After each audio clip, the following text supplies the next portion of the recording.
So my iPad is actually dead. As it's charging, I'm gonna try and get my notes from my laptop, and then we'll be able to proceed. Can I see myself? Yes, I can. Hello, welcome or welcome back to my channel. If you watched the last video, you know that this is a part 2 to 20 things that I've learned in my 20 years of life. So now I'm going to be giving you from number 11 to number 20. Number 11 is you will change. I feel like my opinion on many things has evolved. I'm so incredibly different from the person I was 5 years ago when I was 15. And that means that in the next 5 years, when I'm 25, I'll probably be extremely different. Some opinions that I held very strongly, some thoughts I held very tightly. Ask me now, it's like, yeah. And what I do now is, if I'm like, oh, this is what I think, I'm just, well, I hope that future me thinks the same thing. Because as I go and evolve, so do my thoughts, so do my opinions, so do everything. Number 12, you don't need to be perfect. I started self-help early in life. I started the self-help journal when I was like 12 to 13/14 because I was trying to fix myself. Granted, there was a lot going on at that point in time, and maybe there was a lot to fix. But at this point in my life, I think I'm very happy with who I am. I'm very happy with where I am. And the premise of self-help, the genre, is that there's something inherently wrong with you that you're trying to fix. And I could be looking at every small problem that I have right now in my life. I'm like, I need to fix that, I need to fix that, I need to fix that, I need to fix that, I need to fix that, I need to fix that. But I actually have grown to value peace a lot in my life. And I found peace with the fact that nobody is perfect. Everybody has flaws. And I accept other people's flaws. Why can't I accept my own? This might be an unpopular opinion. If you believe that you need to change and fix everything about yourself, I love that for you. There's not an objective truth. There is no one way to live life. Everyone has their own opinions on things, and I respect that. All I can say is I will not live my life like that.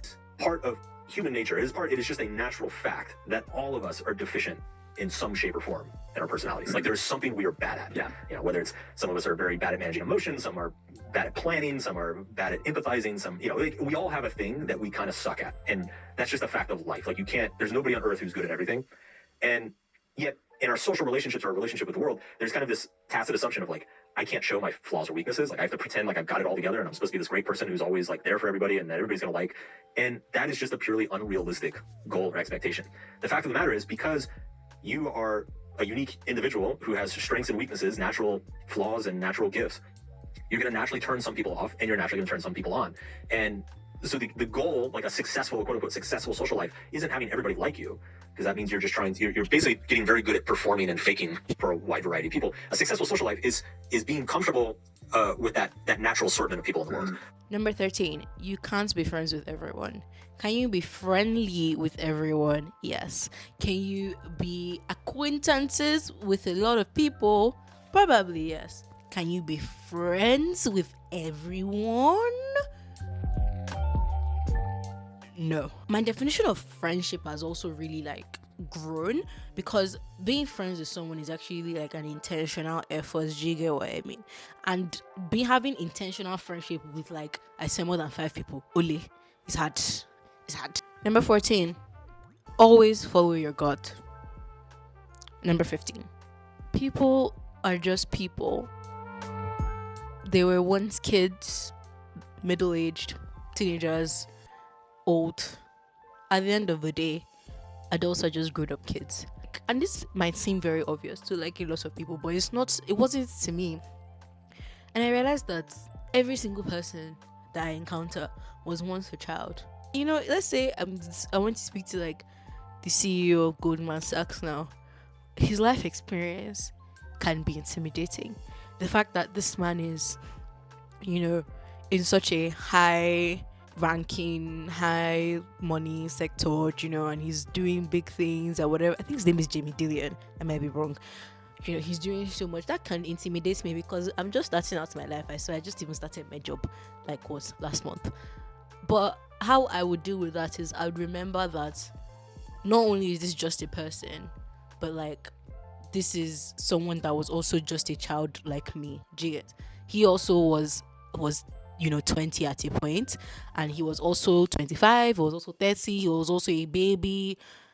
And I don't know what it does for my mental health. Maybe like it humanizes them or whatever, but it really helps me to be able to, like, no matter who you are, I can have a normal conversation with you. I'm not intimidated by you, because at the end of the day, I see you for what you are, a fellow human being like myself.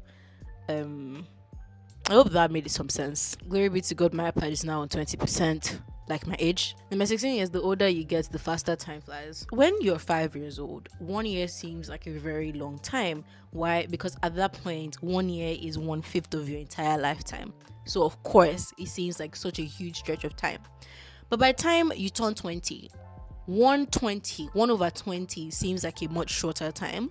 By the time you are 50, 1/50 also seems like a much shorter time. So really and truly, life does feel like it's moving time does feel like it's moving faster the older you get, because your conception and your perception of time changes, and it is actually shorter. So right now the days seem to be flying, and I know that it's only gonna get worse, and time is just gonna keep moving faster the more that I age. Number 17, many industries have been built, and many successful industries have been built off ensuring that you believe that you're flawed. Number 19, sometimes your best is not enough.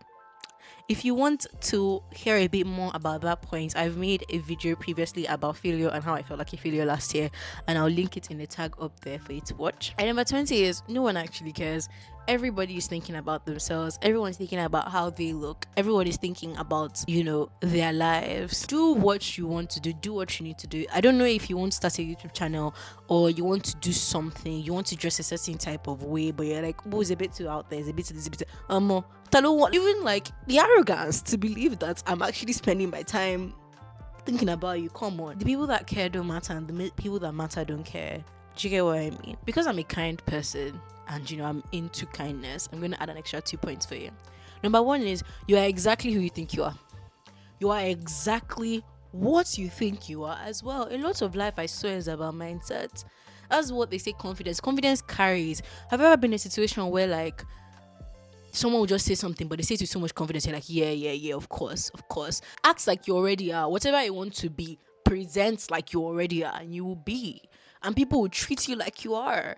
Guys, from now on, I'm actually a content creator. I'm not aspiring anything. I'm a content creator, and you're going to treat me like what? A content creator.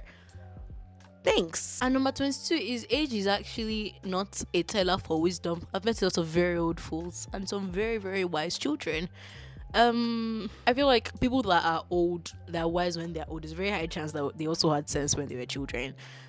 So try and I don't know, it's just something that as an observation that I've made as a traveler through life. I feel like as I go on this journey of life, I'm still going to be 30, I'm still going to be 40, 50, 60, 70, 80, by God's grace 90, 100. And I'm going to learn more. But I like to be able to reflect and think, what have I learned so far in my life? I'm ready, I'm prepared, I'm excited. I'm so excited for this stage of my life. Like I'm happy, I'm loving life. God has been good to me, God has been faithful to me. That's about it. Guys, please, I'm into begging now. Please, Ejo, please subscribe. Please tell your friends to subscribe. This is embarrassing. Very, very embarrassing that I'm still into 500 subscribers at this key point in time. Please now. I beg you. Or if you don't like my content, tell me. Like, I want to make content that will make people want to subscribe. It's not about begging. If you like it, you subscribe now. Problem is that you don't like it. So tell me why you don't like it. If you don't care about me, you can go. Anyways, that's the end of my video. I'm hungry. I'll see you guys later. Bye.